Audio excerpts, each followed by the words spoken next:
All right, 2009 Toyota Corolla. Oh, off to a good start here. We're gonna change this steering knuckle. So to start, you're gonna take these two bolts out to separate the strut from the knuckle itself. I think probably to start though, I'm gonna take the brakes off and then follow it up by taking this castle nut off of the tie rod end. Usually these cotter pins get all rusted and fall out, so I might have to drill out the hole. So let's get the brakes off to start.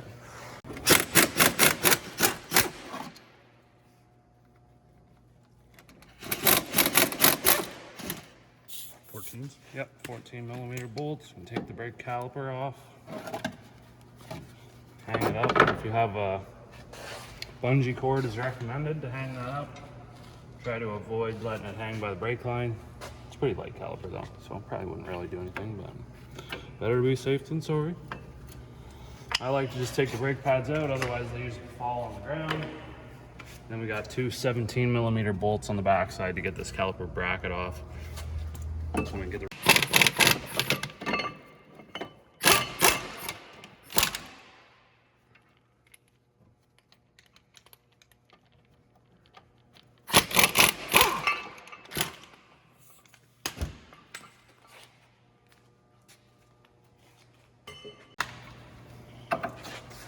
So 9 times out of 10, I live in a place where there's a lot of rust and the cotter pins never come out, so I just don't even bother trying to take them out. Just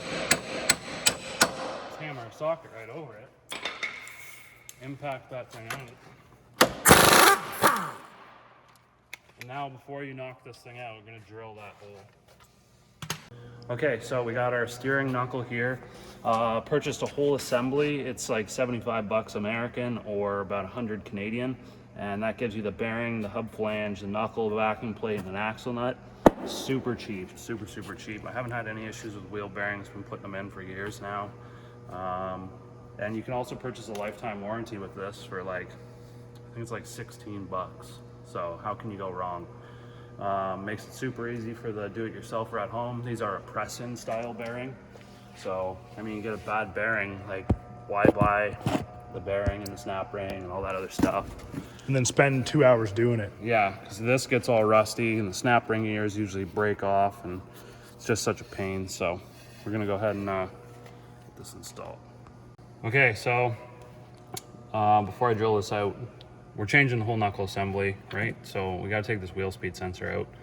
Now, I didn't really notice this until now, but in the past, these wheel speed sensors were a cylinder that go all the way down. So they had a bad tendency of being seized inside of that bore. But now Toyota did something super smart and they only made it the bore diameter just at the very top. So take that 10mm bolt out, this thing came right out, no problem. That's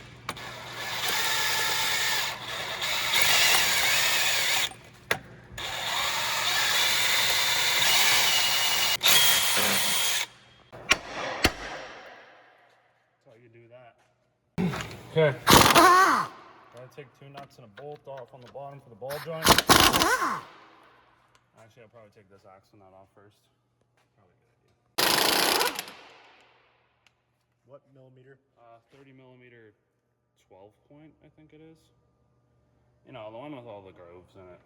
Okay, so these axle shafts get stuck inside here sometimes. So I just use an air hammer, but I know probably a lot of other people ain't gonna have air hammers, so you can stick like the nut on there and try to hammer it, but I don't like doing that because it mucks up the threads. So I just do that.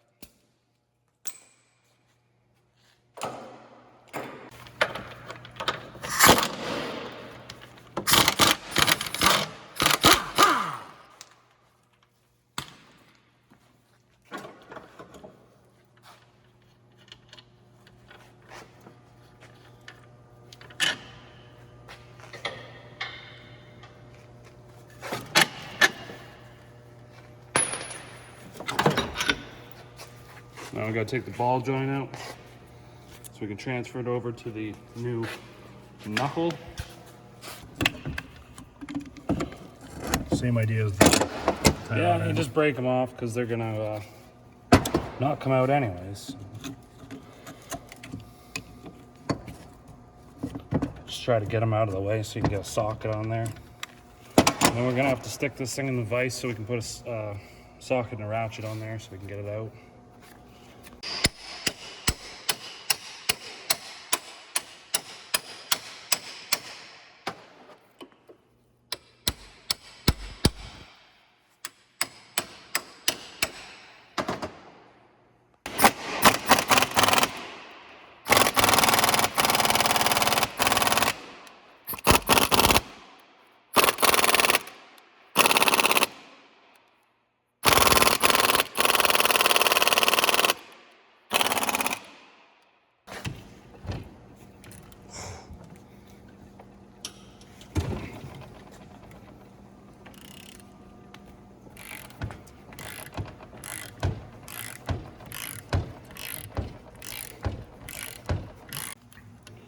So this is actually like my first time ever having to change a Toyota ball joint before, because they just don't go bad, except for on Tundras and Sequoias. But I mean, Corollas and Camrys, if somebody says you need a ball joint, they lying to you.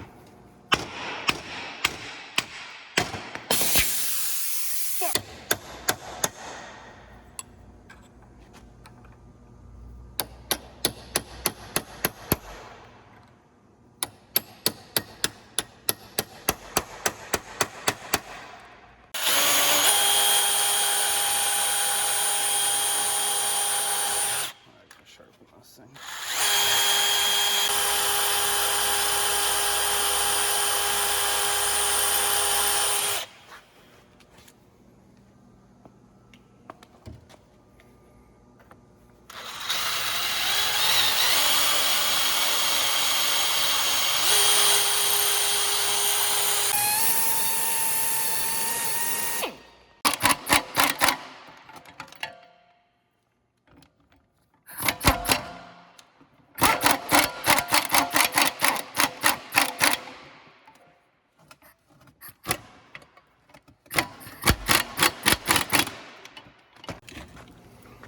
All right, so you get this nut torqued down to 76 foot-pounds.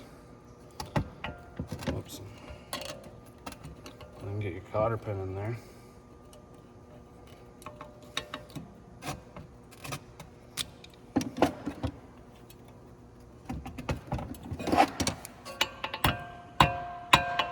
All right, so we got our ball joint in there. It's torqued, got our cotter pin in.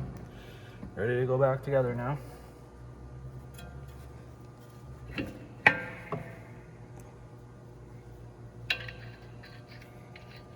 Got our axle nut. Manual says to replace this anytime it comes off. I've reused them lots of times.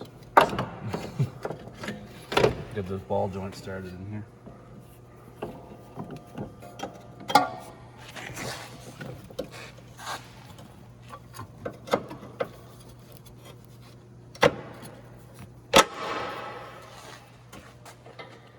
And we can get this thing in.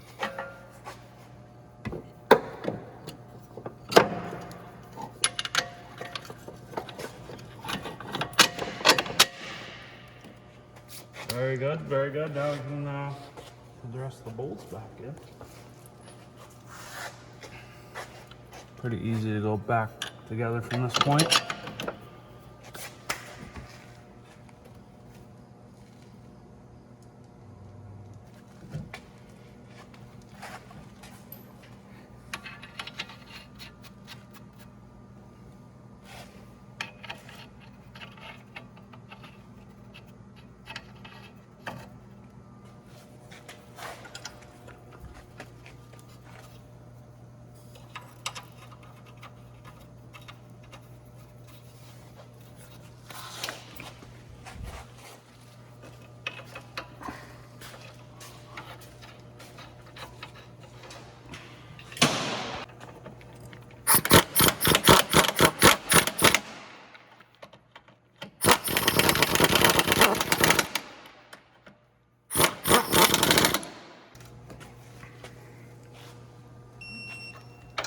So the two nuts in the bolt go to 66 foot-pounds, and then go up and do the struts.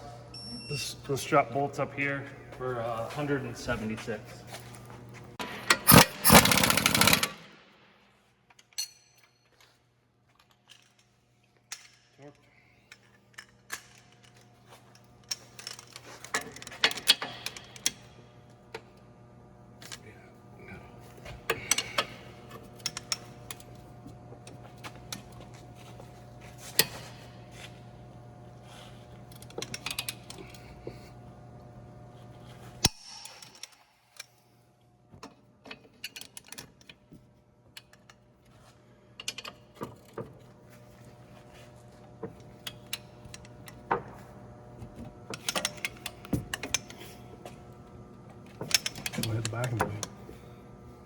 Yeah, just fold it in.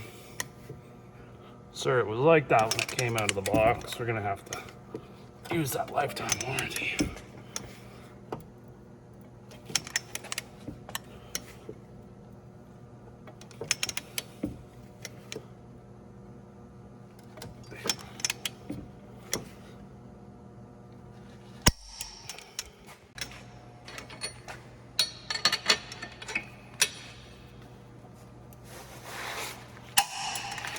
What's that number? 158. We gotta stake that as well so that it cannot come off. 158 what? Bananas, foot-pounds.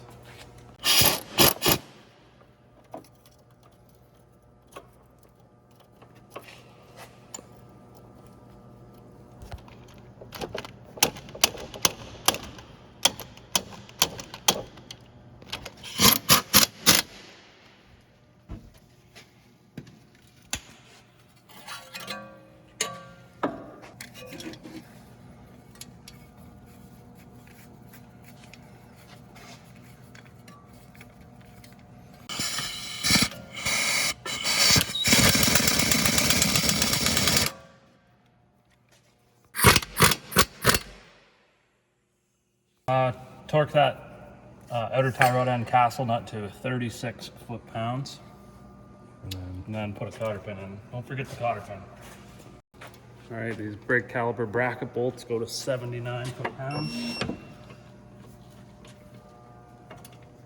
And then the caliper itself goes to, those little bolts go to 25.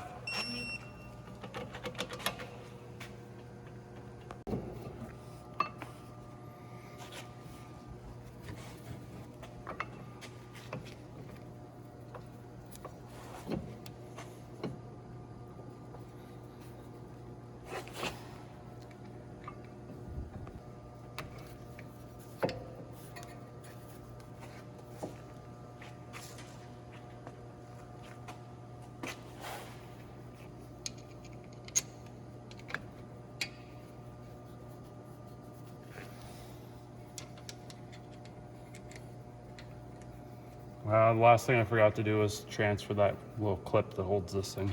Remember? The one that I didn't want to wreck by prying it off. Now we got the strut out, so we should be able to take it out nicely.